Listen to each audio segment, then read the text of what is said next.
So it's important that you remember, if you're watching this on any other day or any other state, that it may not apply or may have changed since that time. So please always update your research. You can always message me, whatever way that you found me for this information, see if there's any updates or anything new I need to add.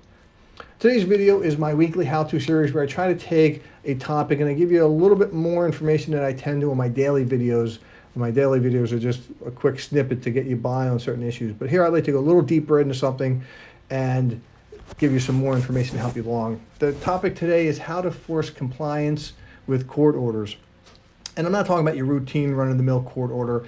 I'm really talking about those chronic non-compliant people who, no matter what the court does or says, just won't comply with court orders, and they do it as a way to kind of beat you down in litigation. So it's more germane to a high conflict case, but certainly the information is going to be helpful with any kind of compliance, but I'm really looking towards those people. So the first thing that you need to do is you need to understand the nature of the person that I'm talking about when I say a chronic non-complier. This is a person who does not fear getting in trouble, does not worry about the court's action, and really has no respect for the system. And that's an important distinction because there are certain people who truly have that and others who don't. Often in cases, for instance, when we do civil restraining orders, where we're dismissing a final restraining order and doing a civil agreement to not have contact, the first question I always ask is, does this person fear getting in trouble? Does he or she have respect for the law? So you need to determine if the person we're talking about doesn't have respect for the law. This information is going to be much more helpful. Even if they do, it's going to be, you just won't hopefully have as much trouble getting compliance in the first place. Next, you need to understand what the law is about compliance, and law and the procedure, I guess, because while the law will often say the court has broad discretion for sanction, and even court orders may say if there's not compliance, something will happen, it doesn't always play out that way.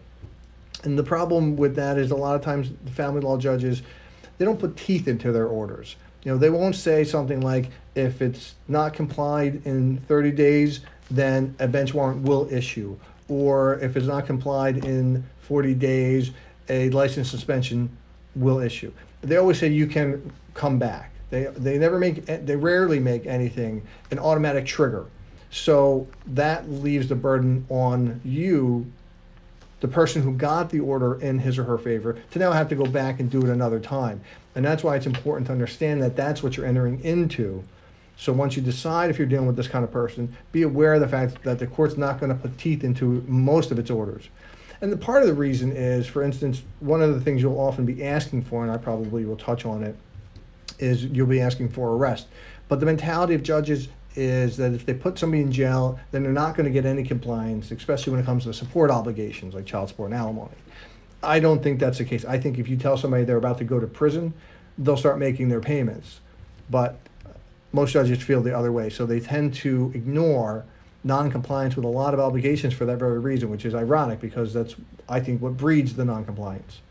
So moving in to the process and what you need to do once you determine that you are dealing with this kind of person and you recognize that the court's not likely to really give you help, at least initially. First is you have to force the compliance immediately. If you're going to be in the position, like I said a moment ago, of having to file another order once a time frame expires, file it right away. Don't wait. Don't wait to expect to get more compliance. Don't try to be reasonable. File the motion on the 31st day. That will do a couple things. One, it will make sure that you keep the system moving because motions take usually a couple months to get heard.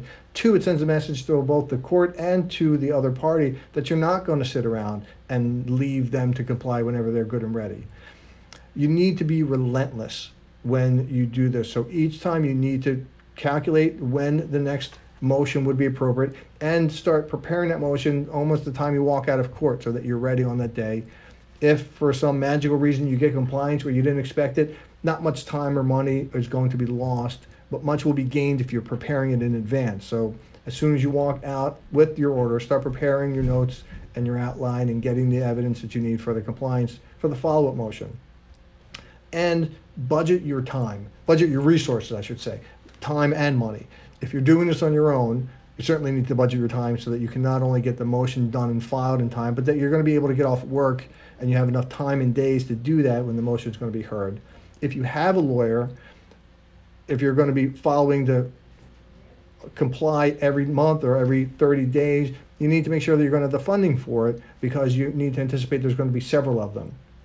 Now, a lot of clients will try to minimize the work on motions by either typing their own certification or trying to make their own copies, which is great. Sometimes that will work, but if you're dealing with a lawyer and you want to try to minimize your costs in those ways, ask him or her first if that's going to work. I know for a fact when I get certifications from clients, it usually takes us more time to revise it to be worded the way that it needs to be and to say the things that we want it to say than if we had just done it ourselves.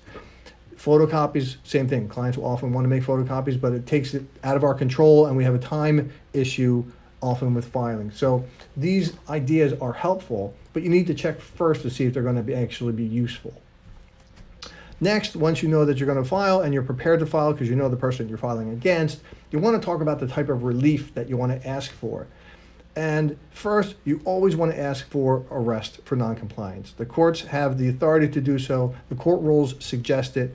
Even though, generally speaking, courts don't do it, it should always be in there, because you may, one, get a judge who does it, but also a lot of times good judges will use it as a way to intimidate the non-compliant party with the threat of doing so. And if it's not in your papers, they can't even do that. Next, you want to ask for whatever kind of suspensions you can get. Suspension of their driver's license, suspension of professional licenses, suspension of parenting time. Now, all these are hard areas to obtain sanctions, but you want to ask for them, because again, if you don't ask for them, you're not going to get them. And having all these things lumped into an order may just intimidate the other party enough to worry about the non-compliance that they would start complying. Lastly, well, not lastly, but lastly on this topic, you want to attach anything that you can get of value, especially if there's going to be financial obligations or a daily sanction, which is something you should always be asking for also in non-compliance. So if you're going to be asking for license suspension or a daily sanction, you want to ask that they attach the paycheck, the retirement accounts, get a judgment, put a lien against their house, anything that you can attach to get payment if you have either a daily sanction that gets added, which you should be asking for, or if there's a financial obligation. That will help ensure that you get payment and you won't need to worry about the non-compliance. Lastly, after you've tried all of this, even in the same application where you're asking for the arrest, the daily sanctions, levying on accounts, you want to also be creative. And what I mean by that is you want to think of things that you can ask for, even if you don't think the court can do it, and even in some cases the court doesn't have the authority to do it, but you ask for it anyway. And I can't think of a good example, unfortunately, but I'll often try to, for instance, if we have a money obligation or child support payment, I made a motion not too long ago to take and sell my adversary's car. Now, chances are great the court's never going to do that. One, it's questionable if they even have jurisdiction over the car. And second, if he can't drive, he or she can't drive, then he or she can't work and pay support. But I don't do it because I'm hoping to get the car. As a matter of fact, I don't usually expect that I'm going to. I do it because I want to scare the other side into thinking that he or she's going to lose their car, and that forces them into compliance. You get a lot more out of the fear of what the judge may do than what the judge actually does. And like I said in the very beginning, because judges don't put teeth into her order, so you need to put it into your motion. Even if you don't think you'll get it, in some cases, if the law doesn't support it, but if you can make a good faith argument that it should be something the court considers, then you can do it. And that may actually help the compliance. And that's probably the most important. The last two aspects, attaching something of valuable and trying to sell anything that you can get from them. Again, one, to satisfy the obligations, and two, to scare them into thinking they need to comply. So that's in a nutshell. Of course, when you're talking about non-compliance, there's a lot more to deal with. I do a lot of work in representing people against narcissists in high conflict cases. And narcissists are one group of people who will commonly be one of the chronic non-compliers that we're talking about. You might want to review some of the materials I've had on my YouTube page and my website, especially my webinars about divorcing a narcissist. Even if you're not divorcing one, the litigation's the same, because that advice will go into much greater depth about what you can do to preserve your rights and protect yourself than I could in this kind of short video. But nonetheless, I hope this video helps you, and if you find yourself in a method of having to force compliance, I hope the tips will get you through that. If not, you can always message me or contact me if you need a consultation. Whatever platform you're watching me on, send me a message, ask me a question. I'd be more than happy to help. If you do like the video, please give it a like and share it so that others get to see it. You can subscribe so that you get notified when I do go online. I try to go online every day with something, although I'm actually going to be missing the next couple days. I should be on tomorrow, which is Wednesday, the 17th of April. But then I'm going to be out of the office the next couple days. So if there's something you want me to do tomorrow, send me a message and I'll do my best to address it. With that, I'm going to